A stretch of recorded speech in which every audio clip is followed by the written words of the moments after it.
AITA for telling my brother his fiancée isn't invited to my wedding because of what she did to my dog.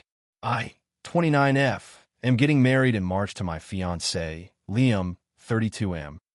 We've been together for 5 years and are planning a fairly small wedding, around 60 guests, mostly family and close friends. Everything was going smoothly until last month when something happened with my dog, Moose, and my brother's fiancée, Erica. For context, Moose is a 6-year-old black lab and the light of my life. I adopted him from a rescue when he was a year old after he was taken from a neglectful home. He's incredibly well-trained, sweet, and gentle, but he has a history of trauma, particularly around loud noises and being yelled at. I've worked with a trainer and a behaviorist to help him feel safe, and anyone who meets him says he's one of the calmest dogs they've ever known. That said, I don't leave him with just anyone. My brother Jake, 31M, got engaged to Erica, 28F, a year ago. Erica and I have never really clicked, but I've tried to be polite and welcoming. She has a very alpha personality, super confident, always right, a little abrasive. She also constantly talks about how she grew up on a farm and knows animals, which she uses to justify giving me unsolicited advice about Moose, like how I should be asserting dominance or not letting him on the furniture he's allowed on the couch in my house. About 3 weeks ago, I had a work emergency that required me to fly out to another state for 2 days. My usual dog sitter had a family emergency, and everyone else I trusted was unavailable. Jake offered to watch Moose, saying Erica would be home most of the time and could handle it.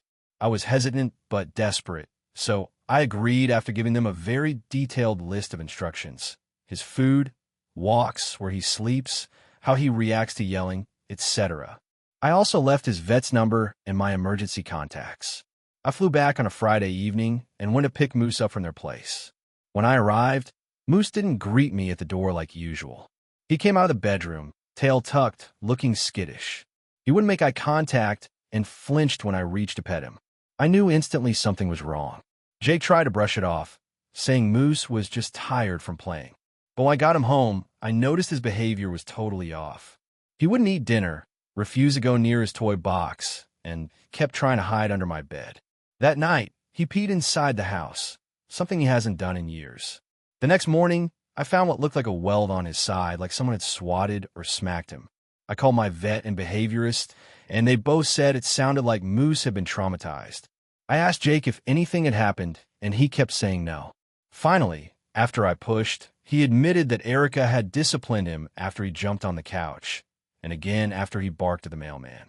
Apparently, she smacked him with a rolled-up magazine and yelled in his face, saying he was being dominant and disrespectful. She also locked him in their laundry room for a timeout. I was livid. I told Jake that what Erica did was abusive and completely disregarded the instructions I left.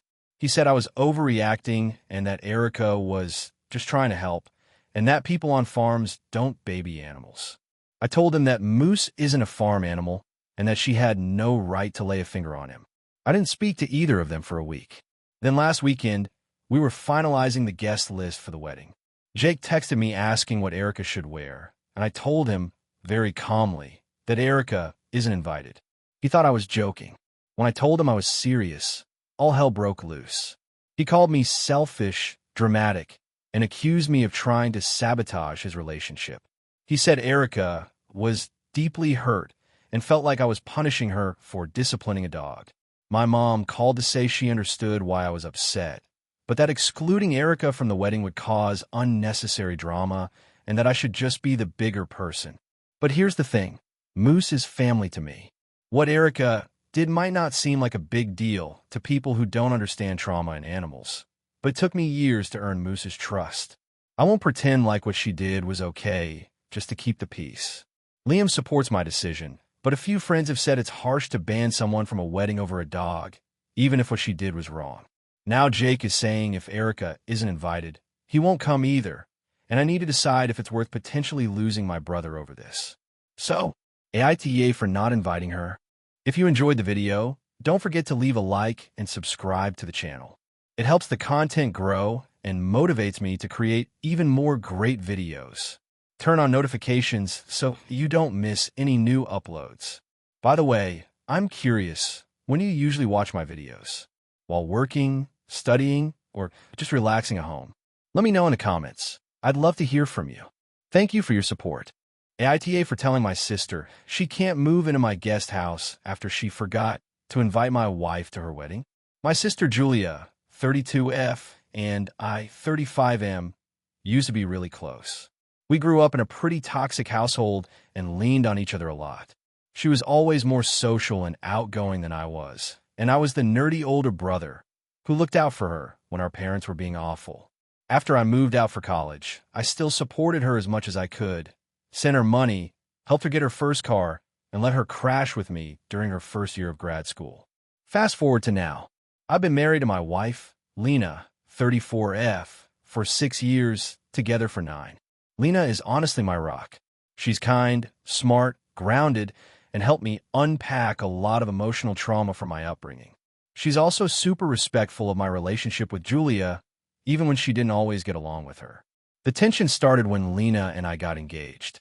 Julia made some snide comments about how fast everything was happening. We'd been dating 3 years at that point, and later said some passive-aggressive things about hoping Lena was in it for the right reasons because I had just landed a pretty high-paying job. I chalked it up to stress, but Lena didn't forget it. Still, we included Julia in everything. She was a bridesmaid. We gave her a big toast at the rehearsal dinner, and I even helped cover her dress and travel costs since she was in a rough patch financially. After our wedding, Julia's behavior toward Lena got more subtle, but honestly worse. She'd only call me when she needed something, and when Lena would answer or try to talk to her, Julia would act cold or just flat out ignore her. At one point, she told me Lena was kind of bland and not like the women I used to date, which felt really inappropriate, but again, I let it slide. Last year, Julia got engaged to her longtime boyfriend, Travis. I was happy for her, and Lena and I sent a gift and a bottle of champagne. We didn't hear much for a while, but I figured they were just planning quietly. Then came the wedding. Julia sent me a formal invitation in the mail, just me. No, and guest, no mention of Lena. I assumed it was a mistake. I called her and asked if Lena's invite was sent separately. Julia sighed dramatically and said, "Look, I'm keeping it small, and I don't really know Lena that well. I want people there who mean something to me." I was stunned. I reminded her that Lena is my wife, not a girlfriend, not a flavor of the month.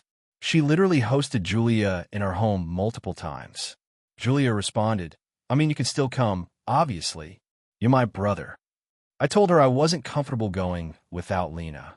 She got defensive and said I was being manipulated and choosing Lena over family. I said, "Lena is my family." Things ended on a sour note, and I didn't attend the wedding.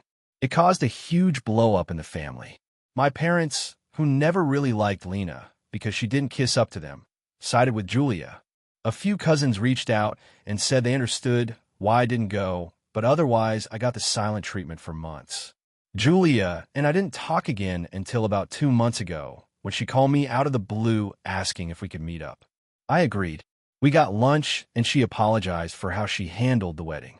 It wasn't a real apology, more like, "I'm sorry you were upset, but whatever." Then she dropped the real reason for the lunch. She and Travis were splitting up. She said it wasn't working out, he moved out, and she was struggling financially again. Her lease was ending, and she asked if she could move into the guest house on our property. It's a converted garage with a bathroom and kitchenette. Lena and I have rented it out before short term, but it's currently empty.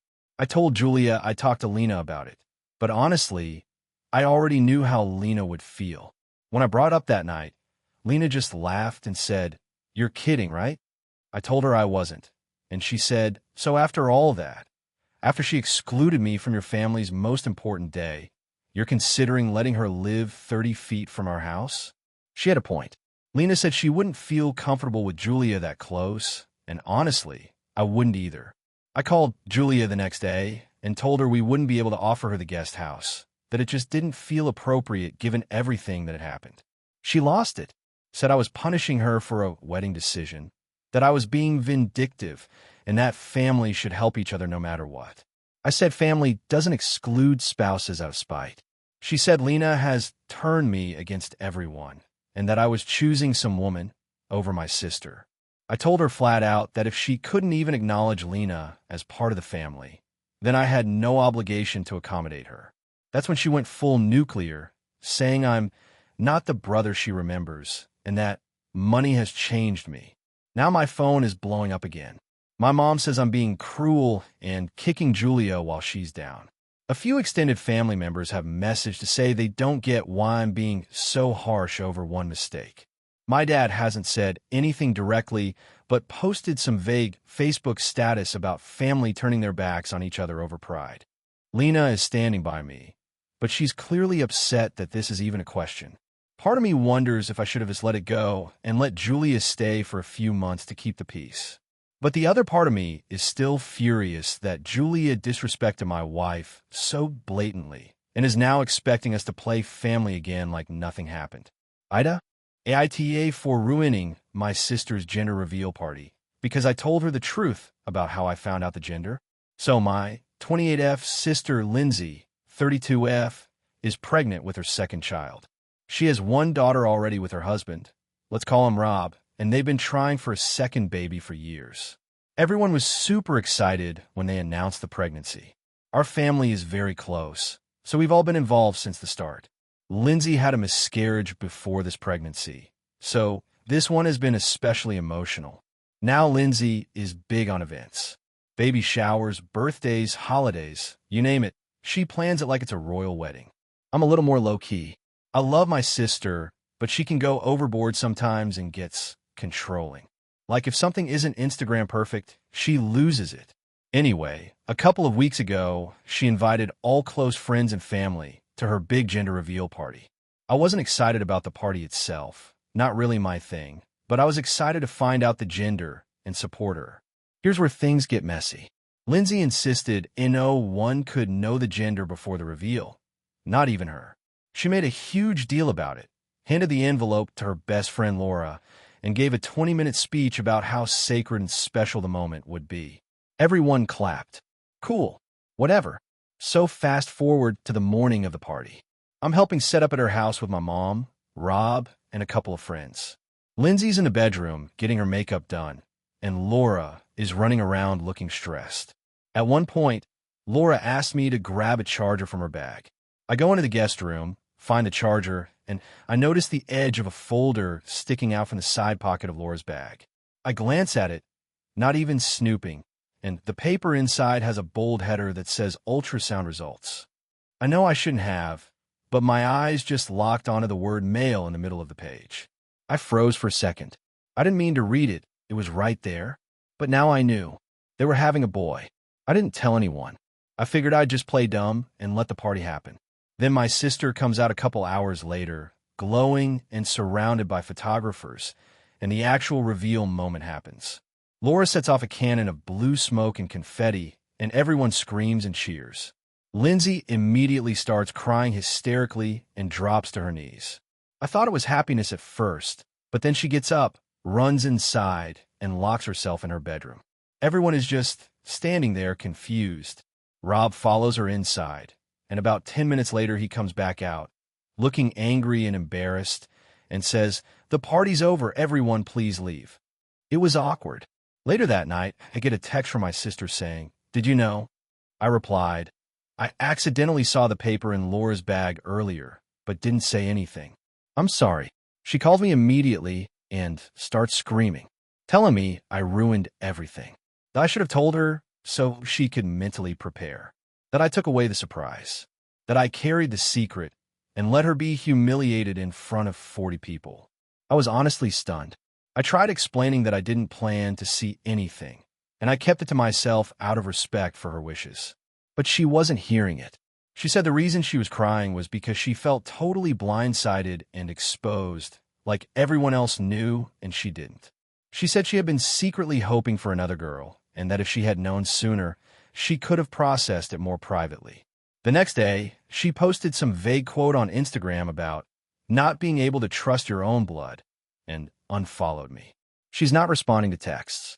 My mom says she overreacted, but also that I should have just told her once I found out. Rob is pissed too.